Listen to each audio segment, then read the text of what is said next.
Fresener from FESPA TV, and I'm at the Stahls booth, and Stahls is pretty universal. And this is Karen Bellinghausen, Belling with a B, Bellinghausen.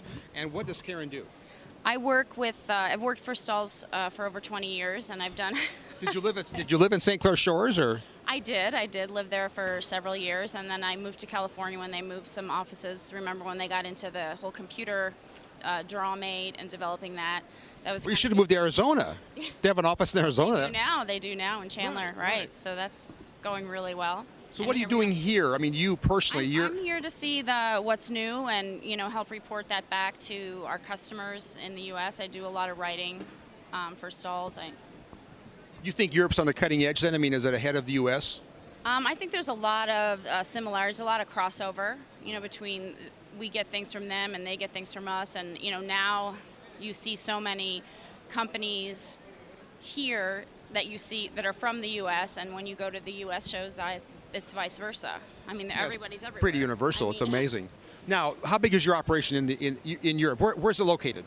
Well, we have Stahls Europe is based in Dillingen, which is outside of Saarbrücken, which is in Germany. In Germany, okay. And then we have many different subsidiaries throughout Europe, but the main Stahls Europe is out of Dillingen in Germany. And how many staff members do you have there? Oh, in Germany, I don't have the number on top of my head. Is it hundreds? I mean, no, okay. I mean, worldwide, Stahls probably. I probably shouldn't even give a number, but I mean, there's. Oh, there's so many secrets of Stahls. We don't know who the heck Stahls even. They own all these companies we don't know about. No, I'm just kidding. So, what are you seeing at the show? This is the second day of the show. How's it going for you? We've seen a lot of traffic in here. A lot of people. One difference we were just talking about. We have Ben Robinson here from Stahls Hotronics, and he's been demonstrating the Fusion, which is our newest heat press from Hotronics.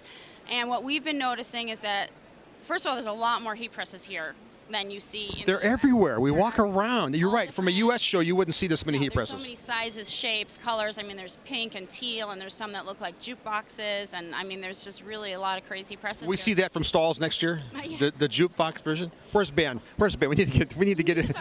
No, we're good. We're good. Come over here. No, he's amazing. Have you ever met Ben? Of course, I know Ben. Yeah, he's fantastic. So, no, we have had the people coming in the booth from their business people. They have, when you start talking with them, they're very.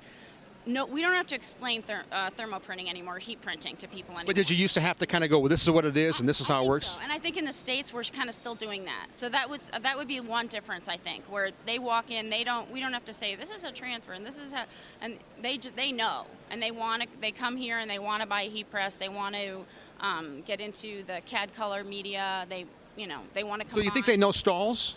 Oh, definitely. Because you've been around forever. So we know that they know us, but we just want to know how we're known. You know what I mean? We definitely have a reputation because we've been here for many, many years. I mean, for over 25 years in Europe, I believe. So. Now, do you see that the economy? I mean, I'm guessing your sales have been down. I'm just guessing. I don't know, but no, really. Well, that's okay. No, I'm just curious. If you could just tell me. I mean, is it up? Good for Stahls. I believe that we're blessed to be in an industry that is a thriving industry. Things change within the industry. I think the economy has changed the way a lot of people do business, but there's still business out there, to be had. It's just. Well, and you're coming out with new products, I think. I mean, so I think you're probably in the advantage of having new products and then new markets, and you guys are always kind of on the cutting edge, I think. Make sure and tell Ted I said nice things about him, okay? I will. No, we already, I told him, I said, Scott's running the educational program here for FESPA, and I picked up the literature, and he said, wow, that he wants to put something like that in his blog. He thinks that's great that the Europeans are looking to the Americans for, technology, and that's Which great. is odd because I think for a long time we thought the Europeans were on the cutting edge. I mean, I think they probably still are. Is Ted here? Yes, he's left the show for today. He has meetings. Tell him he owes me a cigar, okay? He'll be back Ted's the guy that turned me on to cigars. People ask, but Ted and I, we were out one night and I hadn't smoked cigars in years, so Ted was the one that got me into cigars. And you tell Ted I said hi. I will. And I've enjoyed talking with you very much. Nice. Thank you very much. We cut Ben out of the deal. He walked up, but that's sorry. okay. Well, can we show the Fusion though? Of course we can. Yes. Why it's called the Fusion is that you can both it's both a draw press and it swings away. So you have this amazing underneath the platen. you can just put a shirt out over it, and then you can flip it around. There's like complete threadability on this thing. I love this thing. Yeah. And you're such a great marketer. See, I was going to end the interview, and you're going, no, we need to get the pitch in here. So, So I know people, and the thing about this press here in Europe is it's a good price for people. This costs 1,995 euros, where most people, a press of like this quality with this functionality, they're just like, oh my goodness, that's so inexpensive.